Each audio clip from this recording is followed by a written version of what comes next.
আসসালামু আলাইকুম। আমরা গত ক্লাসে কোষ বিভাজন নিয়ে গত ভিডিওতে আমরা আলোচনা করেছিলাম প্রয়োগমূলক প্রশ্ন এবং উচ্চতর দক্ষতামূলক প্রশ্ন। এই ২ রকমের প্রশ্ন সৃজনশীলের ক্ষেত্রে আমরা কোন টপিক গুলো আলোচনা করব, কোন টপিক গুলো আমরা বেশি গুরুত্ব দিয়ে পড়ব। তো আজকের ভিডিওতে আমরা বলব কোষ বিভাজনের আ জ্ঞানমূলক এবং জ্ঞানমূলক এবং অনুধাবনমূলক প্রশ্ন। এই ২ রকমের প্রশ্নের জন্য আমরা কোষ বিভাজনের কোন টপিক গুলা পড়ব। তো এখন দেখো আমি এই বোর্ডে লিখে রেখেছি তোমরা কোষ বিভাজন চ্যাপ্টারটাকে যেভাবে পড়ো ওই সিরিয়ালি কিন্তু আমি সব এখানে টপিক গুলো লিখে রেখেছি যে কোন টপিক আমাদের জন্য জ্ঞানমূলক এবং জ্ঞানমূলক এবং অনুধাবনমূলকের জন্য ইম্পর্টেন্ট। তো দেখো কোষ বিভাজন, এই কোষ বিভাজনটাকে আমরা তো ৩ ভাগে ভাগ করতে পারি না, তাই না? কোষ বিভাজনের ৩টা প্রকারভেদ রয়েছে। অ্যামাইটোসিস, মাইটোসিস আর মিয়োসিস। তোমরা আমার কথাগুলো খুবই গুরুত্ব দিয়ে শুনবা এবং তোমরা খাতা কলম নিয়ে বসো। খাতা কলম নিয়ে বসো, এক সাইডে লেখো জ্ঞানমূলক, আরেক সাইডে লেখো অনুধাবনমূলক। লিখে ২ সাইডে জ্ঞানমূলক কোশ্চেনগুলো আলাদা করো, আমি যেগুলো বলবো, এবং উচ্চতর দক্ষতামূলক কোশ্চেনগুলো আলাদা করে লেখো আমার কথা মতন। ঠিক আছে? তো এখন দেখো কোষ বিভাজন, এই কোষ বিভাজন ইয়াটাকে কোষ বিভাজনকে আমরা ৩ ভাগে ভাগ করতে পারি। এটা হলো গিয়ে তোমার অ্যামাইটোসিস, মাইটোসিস আর মিয়োসিস। এই ৩ ভাগে ভাগ করতে পারি। এটা তো তোমরা সবাই জানো। তো এই অ্যামাইটোসিস, মাইটোসিস এবং মিয়োসিস এই ৩টার আমার কিন্তু সংজ্ঞা জানা ইম্পর্টেন্ট। কোষ বিভাজনেরও তো সংজ্ঞা আমাকে জানতেই হবে। কোষ বিভাজনেরও সংজ্ঞা এবং অ্যামাইটোসিস, মাইটোসিস, মিয়োসিস, এই অ্যামাইটোসিস, মাইটোসিস, মিয়োসিস তিনটারই সংজ্ঞা আমাকে জানতে হবে। এবং এই সংজ্ঞা আমরা কিসের জন্য জানবো বলতো? তোমরা ইজিলি তো বুঝতে পারতেছো, কারণ সংজ্ঞা আমরা কোথায় লাগে? সংজ্ঞা আমার লাগে জ্ঞানমূলক প্রশ্নের ক্ষেত্রে, তাই না? তো জ্ঞানমূলক প্রশ্নের ক্ষেত্রে আমি এই সংজ্ঞাগুলো পড়বো। অ্যামাইটোসিস, মাইটোসিস, মিয়োসিস, কোষ বিভাজন, এগুলো সংজ্ঞা আমরা করে রাখবো। এখন দেখো এই অ্যামাইটোসিস, মাইটোসিস, মিয়োসিস এগুলো তো তোমার উচ্চতর দক্ষতা বা প্রয়োগমূলক ওগুলোর জন্য কিন্তু পড়া লাগছে তোমার। এবার মাইটোসিস এবং মিয়োসিস সম্পর্কে তোমার তো ধারণা তোমার 9-10 থেকেই আছে। সো এখন তোমার এগুলোর সংজ্ঞা পড়া কিন্তু তোমার জন্য খুব একটা ডিফিকাল্ট হবে না, যেহেতু তুমি এগুলো আগেও পড়ে এসেছো। তো দেখো অ্যামাইটোসিস, মাইটোসিস, মিয়োসিসের সংজ্ঞা পড়ার পর একটা জিনিস খেয়াল করো, এদের আরেকটা নাম আছে। অ্যামাইটোসিসকে বলা হয় প্রত্যক্ষ, মাইটোসিসকে বলা হয় সমীকরণিক, মিয়োসিসকে বলা হয় হ্রাসমূলক। এই যে এদের যে একটা অপর যে একটা নাম রয়েছে, এই নামগুলো কেন দেওয়া হয়েছে? অ্যামাইটোসিস কে যে আমি প্রত্যক্ষ বললাম, কেন বললাম? অথবা এভাবেও প্রশ্ন আসতে পারে যে প্রত্যক্ষ কোষ বিভাজন বলতে কি বুঝো, হ্রাসমূলক কোষ বিভাজন বলতে কি বুঝো, বা মাইটোসিসকে কেন সমীকরণিক কোষ বিভাজন বলা হয়, এইভাবে কোশ্চেনটা আসতে পারে। সো এই প্রত্যক্ষ, সমীকরণ, হ্রাসমূলক এই নামকরণের কারণটা আমাকে জানতে হবে। এরপর আমার জানতে হবে কোথায় হয়, মানে অ্যামাইটোসিস কোথায় হয়, মাইটোসিস কোথায় হয়, মিয়োসিস কোথায় হয়, এই কোথায় হয় এই প্রশ্নের উত্তর আমাকে অনুধাবনের জন্য জানতে হবে। তাহলে আমি সংজ্ঞাগুলো পড়বো, এখানে আমি যা যা নিয়ে আলোচনা করব, যা কিছু নিয়ে আলোচনা করব, সবকিছুরই কিন্তু সংজ্ঞা মনে রাখবা, সবকিছুর সংজ্ঞা তোমার জ্ঞানমূলকে লাগতেছে।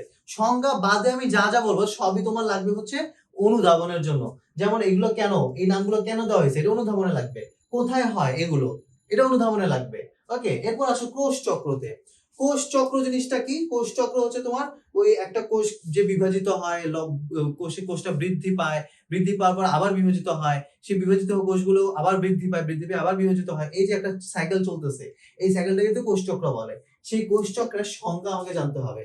সেই কোষ চক্রের সংজ্ঞা আমার জ্ঞানমূলকের জন্য জানতে হবে, এটা ব্যাখ্যা জানতে হবে অনুধাবনের জন্য। এবং দেখো এই কোষ চক্রটা কিন্তু এটার দেখো 2টা ধাপ আছে, একটা হচ্ছে ইন্টারফেজ আর একটা হচ্ছে মাইটোটিক ফেজ। মাইটোটিক ফেজ মানে কি? মাইটোসিস।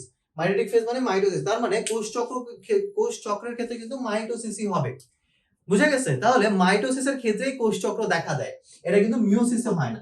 সো কোষ চক্র মিয়োসিসে হয় না কেন, এই জিনিসটা আমাকে জানতে হবে, সেটা অনুধাবনের জন্য। ব্যাখ্যা জানতে হবে অনুধাবনের জন্য, সংজ্ঞা জ্ঞানমূলকের জন্য। তো দেখো এই কোষ চক্র আমরা 2 ভাগে ভাগ করতে পারি, ইন্টারফেজ আর মাইটোটিক ফেজ। ইন্টারফেজের সংজ্ঞা জানবো, ব্যাখ্যা জানবো, জ্ঞানমূলক, অনুধাবনমূলক। তারপর দেখো মাইটোসিস। মাইটোসিসকে আমরা আবার 2 ভাগে ভাগ করতে পারি, ক্যারিওকাইনেসিস আর সাইটোকাইনেসিস। এই 2 ভাগে ভাগ করা যায়। তাহলে ক্যারিওকাইনেসিসের সংজ্ঞা জানতে হবে। ক্যারিওকাইনেসিসের সংজ্ঞা ছাড়া আমার কিছু লাগবে না, তার মানে ক্যারিওকাইনেসিস আমরা শুধু জ্ঞানমূলকের জন্য পড়বো। কিন্তু সাইটোকাইনেসিস এই কথাটা আমরা সংজ্ঞা করব এবং ব্যাখ্যাও করব। আসলে সাইটোকাইনেসিস বলতে আমি কি বুঝি বা এখানে কি কি ঘটনা ঘটে, এই জিনিসগুলো আমাকে ব্যাখ্যা লিখতে হবে। এখন তোমাদের কাছে মনে হতে পারে ভাই আমি এত সংজ্ঞার কথা বলতেছি, এত সংজ্ঞা কিভাবে মনে রাখবো? আসলে সংজ্ঞাকে না তোমাদেরকে মুখস্থ করার দরকার নাই ভাইয়া। তোমরা ওই যে টপিক গুলো যে আছে, এই টপিক গুলো সম্পর্কে তোমার যদি ধারণা থাকে, ওই ধারণা থেকে তুমি একটা শব্দ যেটা লিখবা, একটা বাক্য, ওই বাক্যটাই সংজ্ঞা আকারে লিখে দিবা, তাহলে কিন্তু তোমার জন্য হয়ে যাচ্ছে। ক্যারিওকাইনেসিসে আসো। এটা হচ্ছে মাইটোসিসকে তো আমরা দুই ভাগে ভাগ করি, ক্যারিওকাইনেসিস আর সাইটোকাইনেসিস। এখন সেই ক্যারিওকাইনেসিসে আসলাম।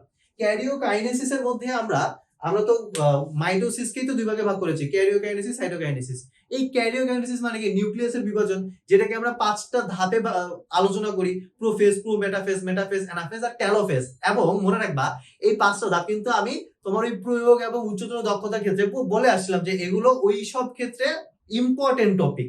তার মানে ক্যারিওকাইনেসিসের আন্ডারে যে 5টা ধাপ রয়েছে, 5টা ফেজ রয়েছে, এই 5টা ফেজ কিন্তু আমাকে ওই 3 নাম্বার 4 নাম্বারের কোশ্চেনের জন্য ইম্পর্টেন্সের সাথে পড়তে হবে। এবং ওইগুলোর মধ্যে কিছু কিছু শব্দ এরকম আছে, কিছু কিছু টার্ম এরকম আছে, যেমন হচ্ছে ক্রোমাটিড, ক্রোমোজোমীয় নৃত্য, ট্রাকশন ফাইবার, মেটাকাইনেসিস, সুপার কয়েলিং। এই সব কিছু কিন্তু আমরা ইয়াতেই পাই, ওই তোমার ক্যারিওকাইনেসিসের মধ্যে থাকা ওই ধাপগুলোর মধ্যেই পাই। যেমন তোমার এই ক্রোমোজোমীয় নৃত্য, এটা হচ্ছে প্রোমেটাফেজে আমরা পাই। ট্রাকশন ফাইবার, মেটাকাইনেসিস, সুপার কয়েলিং, এই মেটাকাইনেসিস, সুপার কয়েলিং এগুলো আমরা পাই মেটাফেজে। ট্রাকশন ফাইবার আমরা পাই প্রোমেটাফেজে। So prophase, prometaphase, metaphase. তারপর ক্রোমাটিডের সংজ্ঞা আবার প্রোফেজে দেওয়া আছে। সো প্রোফেজ, প্রোমেটাফেজ, মেটাফেজ, এই কোন ফেজে কি কি কথা লেখা আছে, এই কথাগুলো যদি তোমার জানা থাকে তাহলে আমি এগুলোর উত্তর কিন্তু ইজিলি লিখতে পারবো।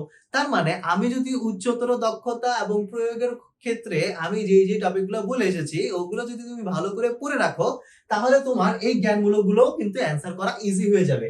এগুলো সবকিছুরই তোমার সংজ্ঞা লাগবে। তো এই সংজ্ঞাগুলো তোমার কিন্তু অলরেডি ওইখানেই পড়া হয়ে গেছে, তো এখানে কিন্তু তোমার আর পড়া লাগতেছে না এগুলো। তো দেখো এখন সাইটোকাইনেসিস, এই সাইটোকাইনেসিসের আন্ডারে আছে মুক্ত নিউক্লিয়ার বিভাজন, যেটা সংজ্ঞা পড়তে হবে। সাইটোকাইনেসিসের তো সংজ্ঞা পড়বো, ব্যাখ্যা পড়বো, ব্যাখ্যা হচ্ছে অনুধাবনের জন্য। এবং সাইটোকাইনেসিসের আন্ডারে মুক্ত নিউক্লিয়ার বিভাজন বলতে একটা কথা আছে, এটা কিন্তু সংজ্ঞাটা পড়তে হবে আমাকে। এরপর দেখো অনিয়ন্ত্রিত মাইটোসিস, এই টপিকে যদি চলে আসি, অনিয়ন্ত্রিত মাইটোসিস কিন্তু আমরা মাইটোসিসের গুরুত্বের ক্ষেত্রে পড়ে থাকি।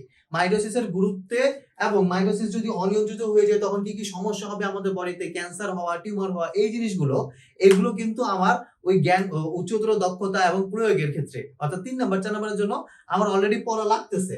সো ওগুলো যখন অলরেডি পড়াই লাগতেছে, তো এর মধ্যে আন্ডারে থাকা জিনিসগুলো কিন্তু আমার তখনই পড়া হয়ে গেছে। সো এগুলো আমার জ্ঞানমূলক অনুধাবনেও যখন আসতেছে তখন এটা তো আমার জন্য একটা এক্সট্রা বেনিফিট যে জ্ঞানমূলক অনুধাবনের জন্য আমার এই ব্যাপারগুলো আলাদা করে তো পড়া লাগতেছে না, তাই না? তো দেখো অনিয়ন্ত্রিত মাইটোসিসের মধ্যে দেখো নেক্রোসিস, অ্যাপোপ্টোসিস আর হচ্ছে মাইটোটিক ইনডেক্স, এই তিনটার সংজ্ঞা পড়তে হবে। নেক্রোসিস, অ্যাপোপ্টোসিস, মাইটোটিক ইনডেক্স, এগুলোর সংজ্ঞা পড়বো। এবং মাইটোটিক ইনডেক্স এইটা সম্পর্কে আমাকে একটু বিস্তারিত জানতে হবে, কারণ মাইটোটিক ইনডেক্সের ব্যাখ্যা জানা লাগে এবং চিকিৎসকরা এই মাইটোটিক ইনডেক্সকে কিভাবে ব্যবহার করে, তাদের কেন এটা দরকার, এই জিনিসটা কিন্তু আমাকে জানতে হবে। এগুলো কিসের জন্য ভাইয়া? আমি বলেছি সংজ্ঞাবাদে যা কিছু আমি আলোচনা করব সবই হচ্ছে অনুধাবনের জন্য। সো এটা আমাকে অনুধাবনের জন্য পড়তে হবে। এরপর চলে আসো মিওসিসে। আমি কি তোমাকে বলেছি না মিওসিস এই টপিকটার প্রোফেজ 1 যে ধাপটা আছে, এই প্রোফেজ 1 ধাপটাই শুধুমাত্র আমাদের উচ্চতর দক্ষতা এবং প্রয়োগের ক্ষেত্রে ইম্পর্টেন্ট, অর্থাৎ 3 নাম্বার 4 নাম্বারের জন্য ইম্পর্টেন্ট কোনগুলা? প্রোফেজ 1 এর ধাপগুলো। ওইটা বাদে আর কোনো কিছু কিন্তু মিওসিসে ইম্পর্টেন্ট না। মিওসিসের ওই যে জায়গাটা এবং মিওসিসের গুরুত্ব, এর বাইরে কিন্তু মিওসিস থেকে আর কোনো কিছু আসে না 3 নাম্বার 4 নাম্বারের ক্ষেত্রে। কিন্তু 1 আর 2 জ্ঞানমূলক অনুধাবনের ক্ষেত্রে কি আসতে পারে? মিওসিস কিন্তু 3 রকমের আছে, তোমাদের নতুন এডিশনের বইতে দেওয়া আছে, টার্মিনাল, জাইগোটিক আর স্পোরিক। এগুলোর সংজ্ঞাটা তোমরা একটু কষ্ট করে মনে রাখবা। সংজ্ঞাটা খুবই ইজি, তোমরা হচ্ছে ব্যাপারটা যদি বুঝতে পারো, বুঝে পড়তে পারো, তাহলে কিন্তু সংজ্ঞাগুলো তুমি নিজের মতন করে লিখে দিতে পারবা এবং তোমার 1 নম্বরও কাটা যাবে না। সো এই সংজ্ঞাগুলো কিন্তু একটাও তোমার মুখস্থ করতে হচ্ছে না, বুঝে বুঝে লিখলেই তুমি ফুল মার্কস পাবা। তো মিওসিসের এই 3টা সংজ্ঞা আমি পড়ে ফেললাম। এরপর প্রোফেজ 1 এ আসো, যেটা আমরা প্রয়োগে পড়ে এসেছি, উচ্চতর দক্ষতায় পড়ে এসেছি। তো এই প্রোফেজের মধ্যে আমার যেই ধাপগুলো রয়েছে, উপধাপ, তোমার এই যে ল্যাপটোটিন, জাইগোটিন, প্যাকাইটিন, ডিপ্লোটিন, ডায়াকাইনেসিস, এগুলোর মধ্যেই তুমি কিন্তু এই যে সিন্যাপসিস, টেট্রাড, কায়াজমা, প্রান্তীয়করণ, ইন্টারকাইনেসিস, এই সবগুলা শব্দ তুমি পাবা। এই শব্দগুলো আসলে বলতে, এই শব্দগুলো আসলে কি, যেমন সিন্যাপসিস কি, টেট্রাড কি, কায়াজমা কি, মানে সংজ্ঞাগুলো, সবকিছুর সংজ্ঞা তোমাকে জানতে হবে। কারণ এগুলো কোথায় আসতে পারে ভাই? এগুলো জ্ঞানমূলকের ক্ষেত্রে আসতে পারে। এরপর লাস্ট টপিক দেখো ক্রসিং ওভার। এই ক্রসিং ওভার টপিকটাও, এইটাও হচ্ছে প্রয়োগ এবং উচ্চতর দক্ষতার জন্য ইম্পর্টেন্ট। কোন জায়গাটা ইম্পর্টেন্ট ক্রসিং ওভারের? ক্রসিং ওভারের প্রক্রিয়া কিন্তু আমার প্রয়োগ এবং উচ্চতর জন্য ইম্পর্টেন্ট না। ক্রসিং ওভারের গুরুত্ব, এই গুরুত্বটা আমার মেইনলি ইম্পর্টেন্ট প্রয়োগ এবং উচ্চতর দক্ষতার জন্য। তো ক্রসিং ওভারের প্রক্রিয়াটা আমার ইম্পর্টেন্ট হচ্ছে অনুধাবনের জন্য।